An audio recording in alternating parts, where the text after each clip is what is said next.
توحید اور شرک، ساری بات اسی پر۔ ابھی تمدن انسانی اتنا پیچیدہ ہوا نہیں تھا۔ یہ جو الجھنیں جو میں نے گنوائی ہے، یہ تو ارتقاء ہوا ہے ان میں۔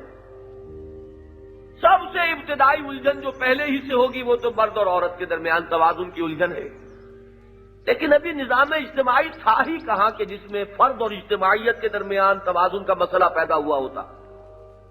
اسی طریقے سے معاش انتہائی سادہ، وہ پیچیدگیاں، وہ تو ایچ جی ویلز کی تاریخ میں نے پڑھا، بہت عمدہ مقالہ اس نے لکھا ہے۔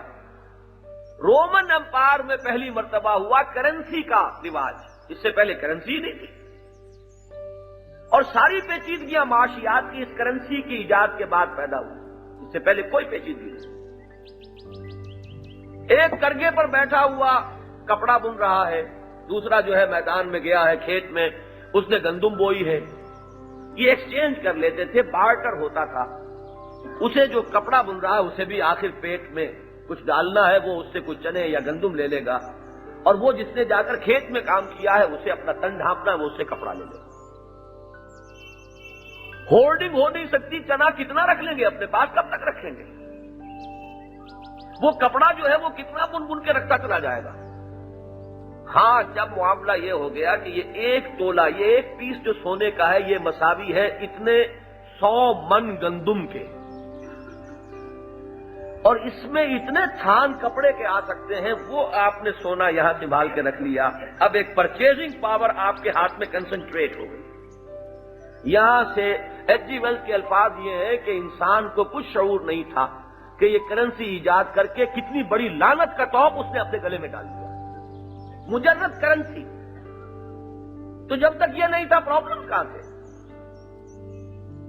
لہذا یہ سارا جو تدریجی ارتقاء ہو رہا ہے اس میں شریعت کی جو ضرورت آئی ہے کہ جس میں تفصیلی احکام دیے جائیں، ڈوز اینڈ ڈونٹس، یہ مت کرو یہ کرو، اس کا ہمیں ذکر جو ہے اصلاً ملتا ہے حضرت موسیٰ علیہ السلام کی شریعت۔ کتاب پہلی جو اتری ہے وہ حضرت موسیٰ کی کتاب ہے، حضرت نوح پر کسی کتاب کے اترنے کا ذکر نہیں ہے۔ صحف ابراہیم کا تذکرہ ملتا ہے لیکن وہ بھی اب دنیا میں کہیں نہیں ہے۔ اچھا، حضرت ابراہیم کے نام کے ساتھ بھی آپ کو ملت ابراہیمی ملے گی۔ ملت کی چیزیں کیا تھی؟ 6 حضور نے گنوائی ہیں۔ ختنہ کرنا فطرت کی ایک بات ہے، یہ بال جو ہے جسم کے ان حصوں سے اتار دینا، ناخن اتارنا، لب کتروانا، یہ وہ من الفطرہ، اور یہی در حقیقت وہ ہے بنیادی تعلیمات جو حضرت ابراہیم علیہ السلام سے منسوب۔ باقی شریعت اور حلال اور حرام اور جائز اور ناجائز اور اوامر اور نواہی، اور یہ واجب، یہ مستحب، یہ فرض، یہ مکروہ تحریمی، یہ حرام مطلق، یہ ساری چیزیں جو ہے جب تمدن کی پیچیدگیاں پیدا ہوئیں تب یہ مسائل تھے۔ لہذا پہلی شریعت جو ہے وہ شریعت موسوی ہے، اور حضرت موسیٰ علیہ السلام کے پیرووں نے اپنی خباثت نفس اور شرارت نفس کی وجہ سے اس شریعت کو گم کیا، اس میں تحریف کی، اس کو اپنی خواہشات کا تختہ مشق بنایا۔ نتیجہ یہ ہوا کہ یہ وہ قوم ہے جو مغضوب علیہم کے لیے سب سے بڑی نمایاں مثال ہے، یہ سمبل ہے، یہ علامت ہے مغضوب علیہم۔ قرآن مجید میں بھی ایک سے زائد مقامات پر ذکر ہے، ضربت علیہم الذلۃ والمسکنۃ وباءوا بغضب من اللہ، ان پر ذلت اور مسکنت تھوپ دی گئی اور یہ اللہ کا غضب لے کر لوٹے۔ تو یہ تو ہے مغضوب علیہم۔ پھر نوٹ کیجئے، ہدایت خداوندی کے پانے کے بعد دیکھیے جیسا کہ سورہ شورى کا درس ہوا تھا، وَمَا تَفَرَّقُوا إِلَّا مِن بَعْدِ مَا جَاءَهُمُ الْعِلْمُ بَغْيًا بَيْنَهُمْ۔ انہوں نے جو یہ تفرقے کی راہ نکالی ہے تو اندھیرے کی وجہ سے نہیں، مغالطہ نہیں ہے، علم کے آ جانے کے بعد آپس میں ایک دوسرے پر اقتدار حاصل کرنے کے لیے، غلبہ حاصل کرنے کے لیے، اپنی انانیت، اپنی خود پرستی کی باعث۔ تو یہ ہے مغضوب علیہم، اور ضالین کون ہیں؟ اس لفظ کو اس کی اصل حقیقت کے اعتبار سے سمجھنا بہت ضروری ہے، اس لیے کہ یہ لفظ سورہ والضحیٰ میں حضور کے لیے بھی آیا ہے۔ وَوَجَدَكَ ضَالًّا ضلن فہدا.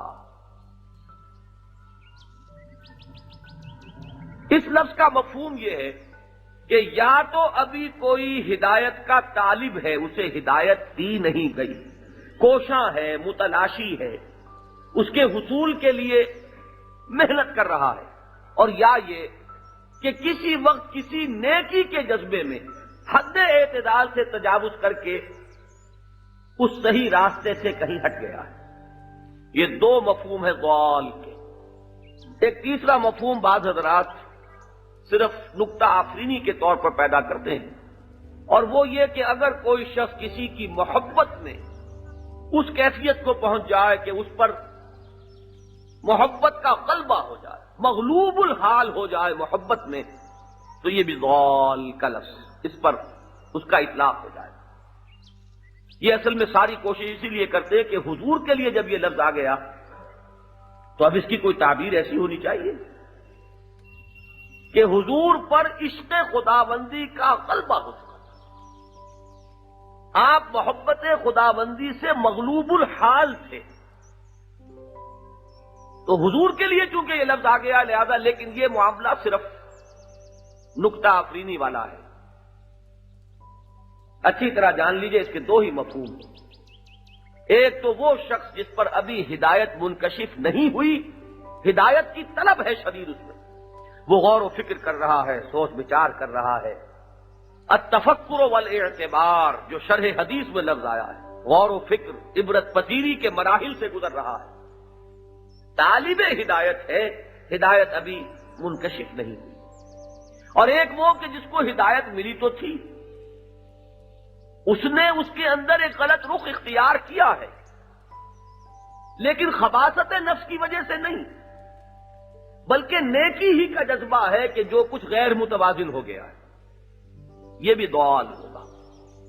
چنانچہ پہلے تو اس دوسرے مفہوم کے اعتبار سے سمجھ لیجئے، اس لیے کہ حبر الامہ حضرت عبداللہ ابن عباس رضی اللہ تعالی عنہ، انہوں نے یہاں ضالین سے مراد متبعین حضرت مسیح علیہ السلام کو قرار دیا. مغضوب علیہم سے مراد یہود، اور ضالین سے مراد حضرت مسیح علیہ السلام کے پیرو جنہوں نے رہبانیت کی بدعت ایجاد کی. اب ظاہر بات ہے کہ رہبانیت کی جو بدعت ایجاد ہوئی تو کسی خباثت نفس کی وجہ سے نہیں ہے، محبت دنیا یا محبت مال کے اندر معتدل حد سے بڑھ جانے کا نتیجہ نہیں ہے. ترک دنیا محبت الہی ہے جس کی وجہ سے وہ گھر بار چھوڑ رہے ہیں، جا رہے ہیں، شادی بیاہ نہیں کر رہے ہیں، تجرد کی زندگی بسر کر رہے ہیں، تپسیاں کر رہے ہیں، پہاڑوں کے کھووں میں پہنچے ہوئے ہیں، غاروں میں پہنچے ہوئے ہیں، سانپوں اور بچھوؤں کے مسکنوں میں انہوں نے جا کر ڈیرا لگا لیا ہے. کوئی کسی پہاڑ کی چوٹی پر ہے، ریاضت کر رہا ہے. یہ سب کچھ جو ہے یہ جذبہ نیکی کا عدم توازن، جذبہ نیکی کا حد اعتدال سے تجاوز ہے. اس کی وجہ سے اگر ہوگا کوئی صراط مستقیم سے ہٹ جائے گا تو وہ بھی مغضوب علیہم میں شمار نہیں ہوگا، اس لیے کہ مغضوب علیہم میں شمار ہونے کے لیے اس صحیح راستے سے ہٹنا ہے اپنی خباثت نفس کی وجہ سے، دنیا کی محبت کی وجہ سے، نفسانی خواہشات کی پیروی کی وجہ سے، نفسانیت میں اعتدال سے بڑھ جانے کے باعث وہ ہوگا مغضوب علیہم. اس کی بنیاد ہے شرارت نفس، اور یہاں ہے در حقیقت نیکی کا ایک جذبہ جو حد اعتدال سے تجاوز کر گیا ہے. لہذا ہے تو گمراہی، لیکن یہ گمراہی اور وہ گمراہی زمین و آسمان کا فرق ہے. مردی و نامردی قدم فاصلہ دارت. بظاہر تو گمراہی کے لفظ میں تو دونوں شریک ہو جائیں گے، یہود بھی گمراہ، نصارہ بھی گمراہ، لیکن اس گمراہی اور اس گمراہی میں زمین و آسمان کا فرق ہے. یہ بات سورہ حدید میں بڑی وضاحت کے ساتھ آئی ہے.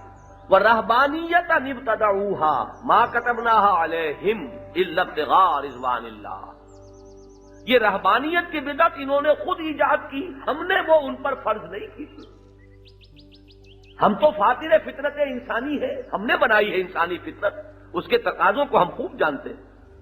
ہم نے کوئی غیر فطری قدغن جو ہے انسان کے فطری تقاضوں پر نہیں عائد کی، لیکن انسان نے خود عائد کر لی. یہ بدعت ہے جو اس نے ایجاد کی. ہم نے تو اس پر ایک چیز فرض کی تھی کہ اللہ کی رضا حاصل کرو، وہ رضا حاصل کرنے میں غیر معتدل ہو گیا. پھر یہ کہ وہ اپنی وہ پابندی جو خود عائد کردہ پابندی تھی اس کو نبھا بھی نہیں سکے، فما رعوها حق رعایتہ،